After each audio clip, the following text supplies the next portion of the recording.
Boa tarde, meus amigos do coração. Como vão vocês, queridos amigos? Bom, nós temos alguns recados para dar, né? Estamos recebendo a nossa amiga Beth. Primeiro eu vou apresentar. Bom, a nossa amiga Beth, a nossa amiga do coração, ela vai falar a parábola do administrador infiel. Que bacana essa parábola, hein? Vamos aprender um pouco com o ensinamento que a nossa amiga querida Beth que ela estudou, né? Podemos colocar assim, para que a gente possa ter o conhecimento do Evangelho, que é muito importante nos dias atuais, né? E eu gostaria de convidá-los, né? Porque no dia 29/11 nós teremos a palestra a Beth, o nosso amigo Nestor e Silvana vão fazer a palestra juntos. É uma live de trio. Não percam, eles vão falar das obras de Kardec, no dia 29/11, às 8 horas da noite. Nós teremos também, dia 2 de dezembro, né? 2 de dezembro, nós teremos uma palestra. Deixa eu ver aqui, porque essa aqui eu não vou lembrar. Peraí, pessoal, rapidinho. Já abri aqui, deixa eu ver. Aqui, achei. Então, 2 de dezembro vai ser o Nestor, pessoal, o Márcio e a Adriana juntos, e eles vão definir o tema para a gente depois. E no dia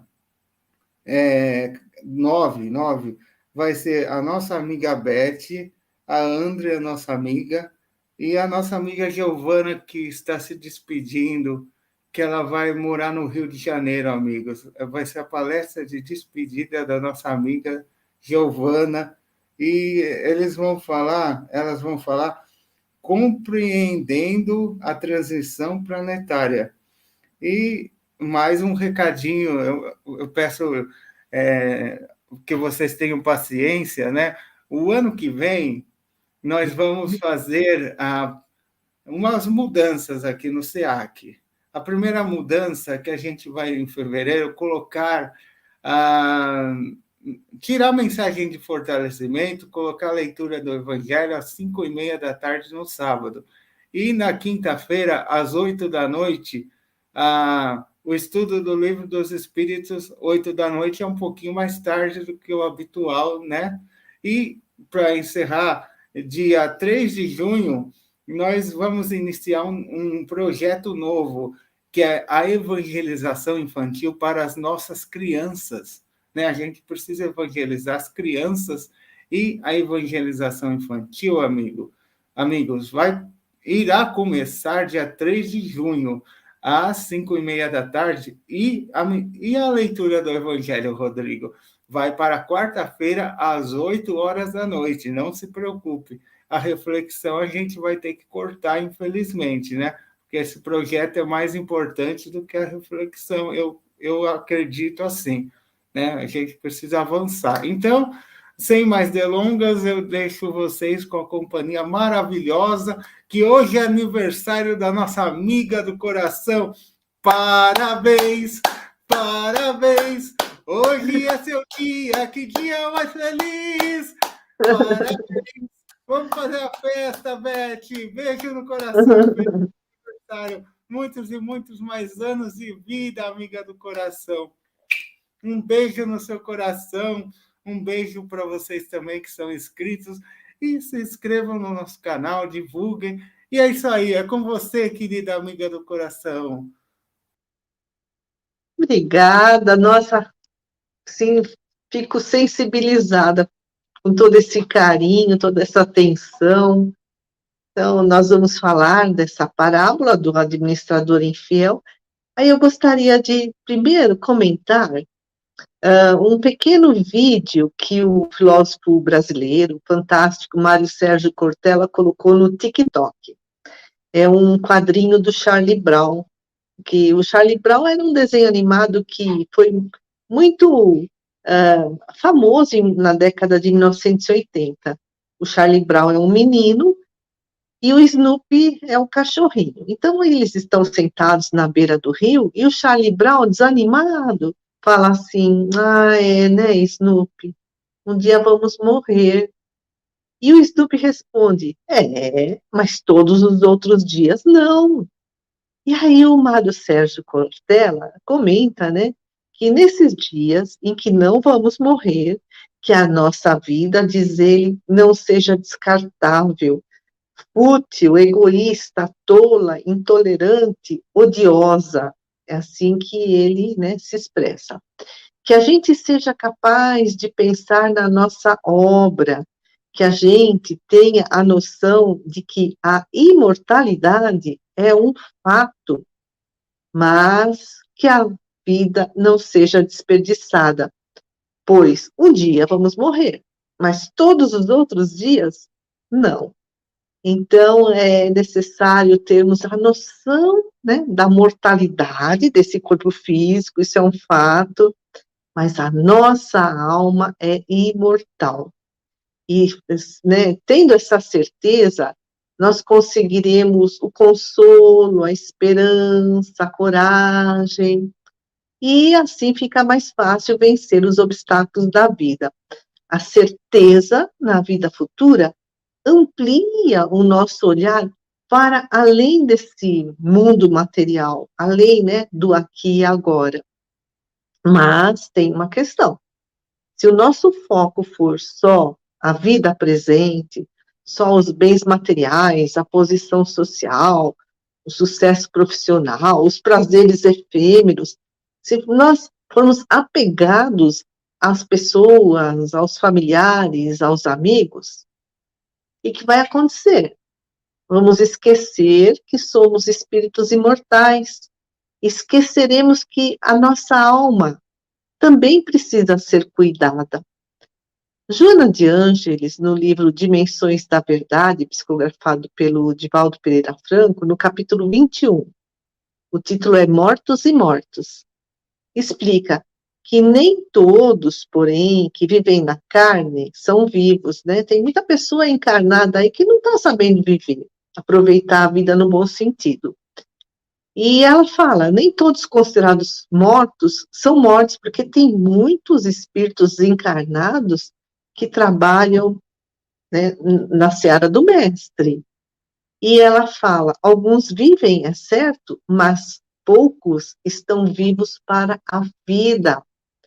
Há pessoas ilustres, diz ela, cadaverizadas pelo egoísmo, mumificadas pelo orgulho, hipnotizadas pelo prazer. Forte isso, né? E no mesmo livro, no capítulo 30, intitulado Antes da Desencarnação, a Joana de Ângeles nos aconselha a sermos iguais ao administrador infiel da parábola que Jesus contou. Aí a gente fala, como? A gente vai ser igual ao administrador que é infiel? Como se explica isso? Então vamos à parábola. Está lá no Evangelho de Lucas, no capítulo 16, versículos 4 a 15. Então, um homem rico tinha um administrador, um homem, né, um empregado, que administrava os seus bens, um administrador. E esse administrador foi denunciado por outras pessoas por ele esbanjar os bens do patrão. Aí o patrão o chamou e pediu contas da administração, né? Tipo o livro registro, né?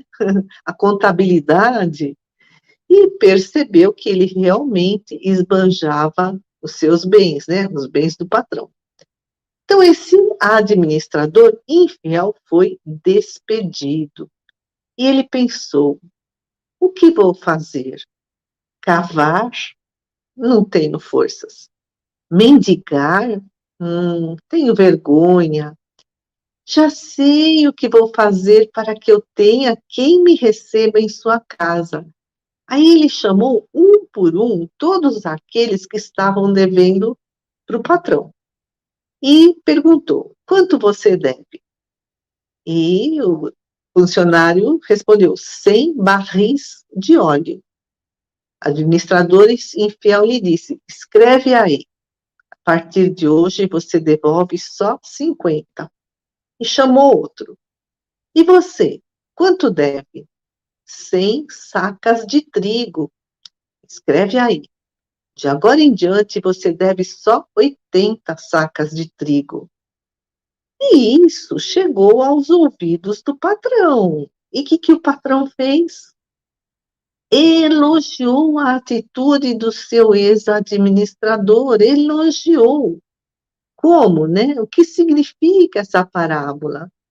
Bom, o patrão aí representa Deus. O administrador infiel somos todos nós, que administramos os bens que estão à nossa disposição. É tudo empréstimo. É até o nosso corpo físico, a nossa saúde, os amigos que temos, os bens materiais, a nossa inteligência. O planeta, né? É um empréstimo que Deus faz para nós. Então, os nossos talentos, mas nós somos infiéis. Por quê?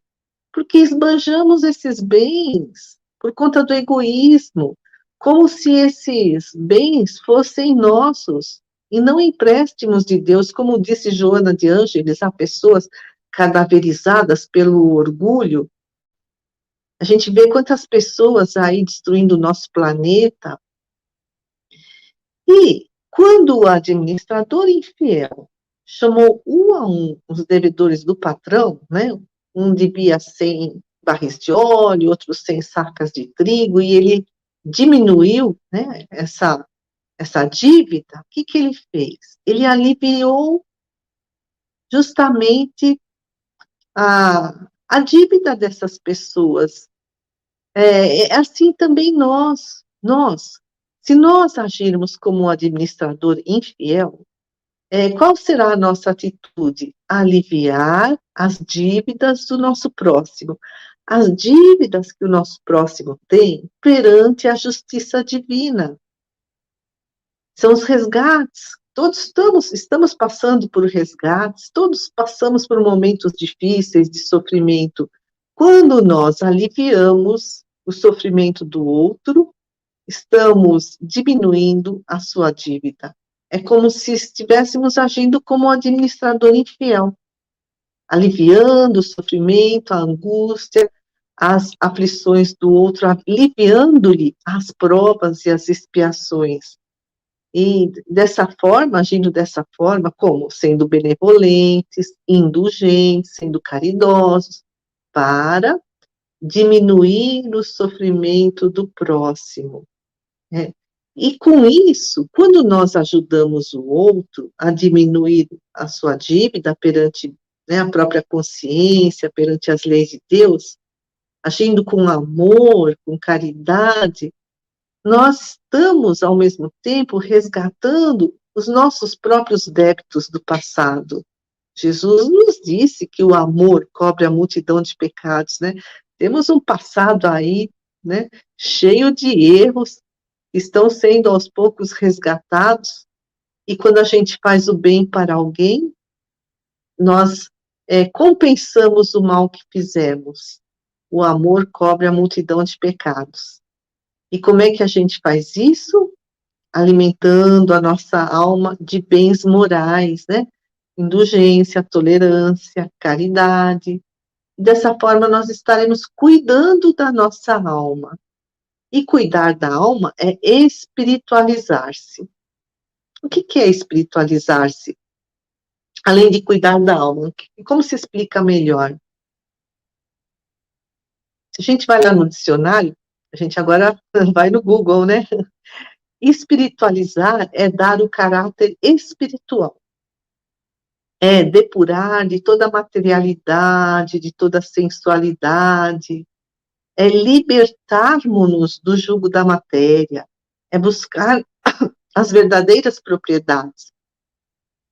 Que a traça não come, que a ferrugem não corrói, que o ladrão não rouba. São propriedades inalienáveis, são eternas. E esse é o grande desafio do nosso atual estágio evolutivo.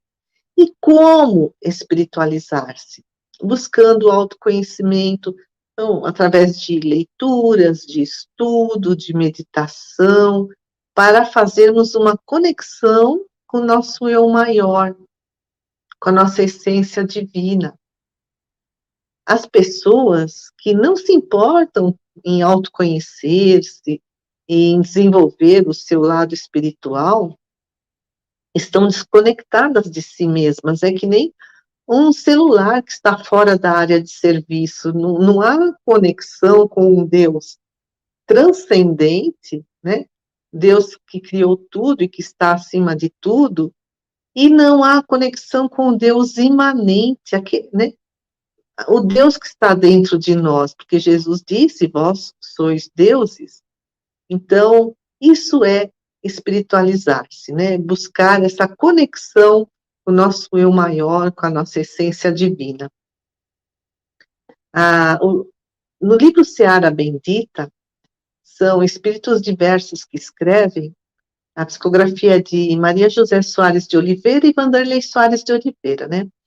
Tem um espírito chamado Célia Xavier, que traz, assim, uma reflexão muito interessante, dizendo que, quando Jesus esteve encarnado, ele exercia a caridade pública, né? Então, ele ia lá, curava os leprosos, expulsava os obsessores, e dizia, né, aos discípulos, dando o exemplo, curai os enfermos, ressuscitai os mortos, limpai os leprosos.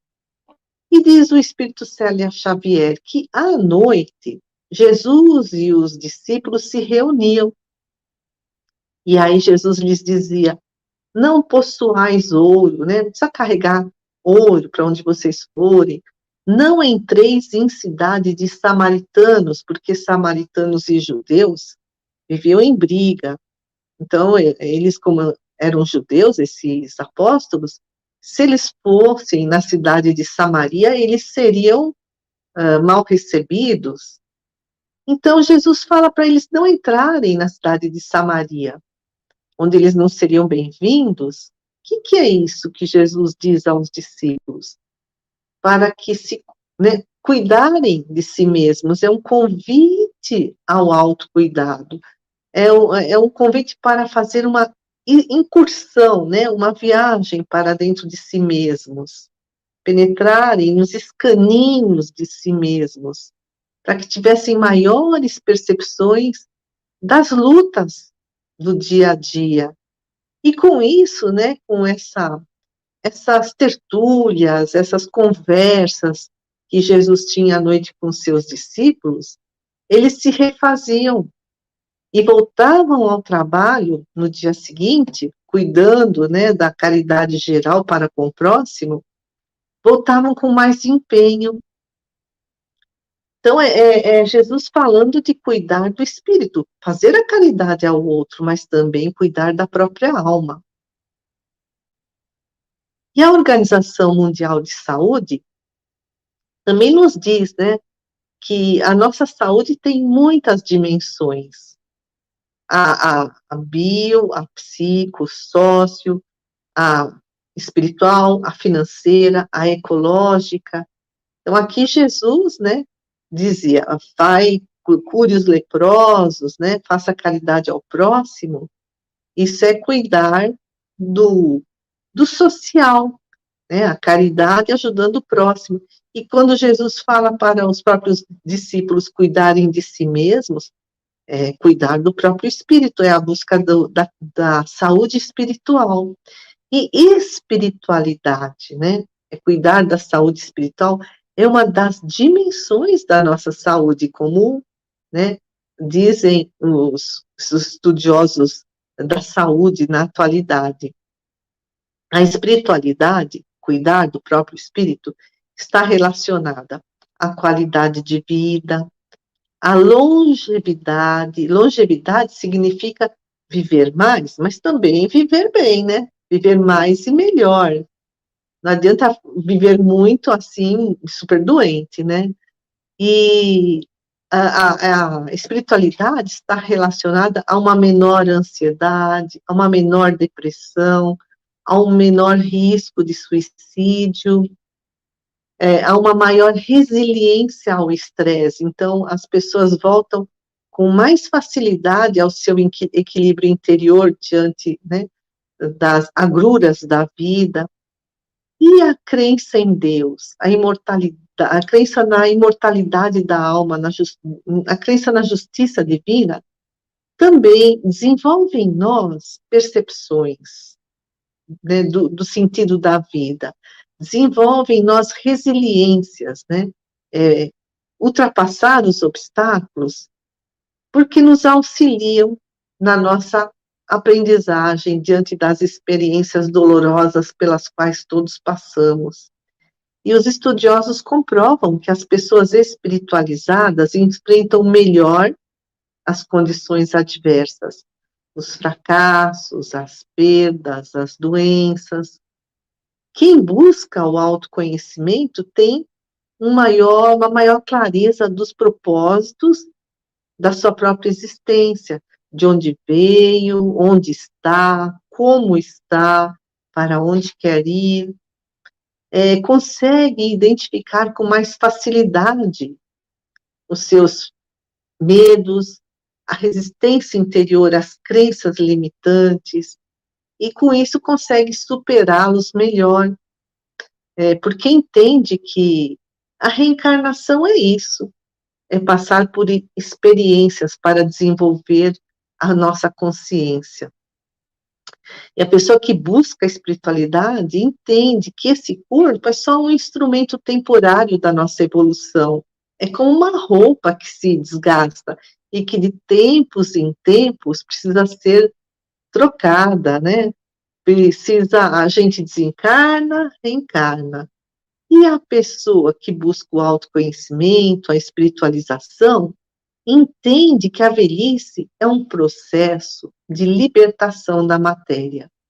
Na velhice, né, que as pessoas chamam de melhor idade, terceira idade, diminui as nossas preocupações com as coisas materiais. Às vezes a pessoa já está aposentada, os filhos estão crescidos, casados, não é?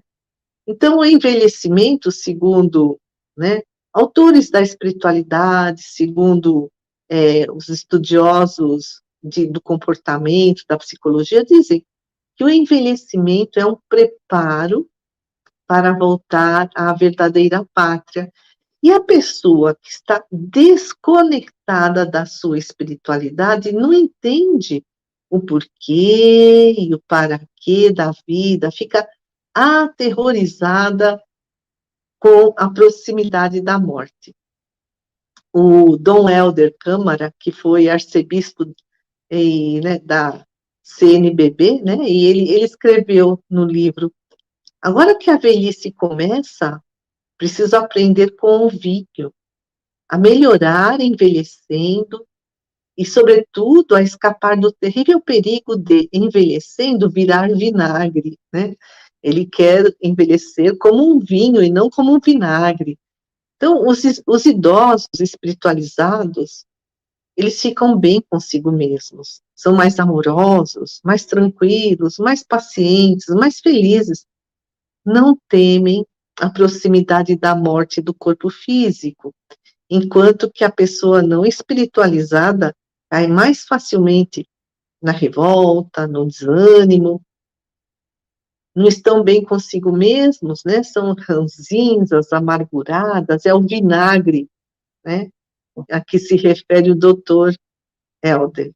Então, se nós formos esses trabalhadores, administradores, como administrador infiel, se nós procurarmos aliviar a dor do próximo, né?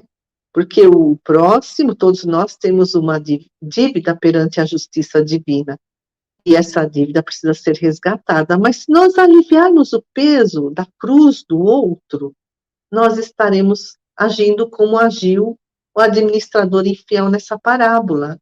E aí nós estaremos nos espiritualizando, porque estaremos acumulando as riquezas do espírito, as virtudes. E aqui eu gostaria de ler um pequeno verso do Espírito João de Deus, psicografia de Chico Xavier. Está lá num livro cujo título é O Primeiro Livro, no capítulo 26, Mocidade e Velhice. Escreve o João de Deus tu, mocidade, que és a flor, que és a manhã, ama a velhice, que é tua irmã, porque também a vida é sempre a mocidade linda e radiosa, e a morte é a senda para a outra vida esplendorosa. Então, aproveitemos bem a nossa estada na Terra, estejamos na mocidade, na idade adulta, na velhice, né? Procuremos fazer como fez o administrador infiel que usou os recursos do seu patrão, ou seja, os talentos que Deus nos deu para auxiliar, a aliviar a dor do próximo.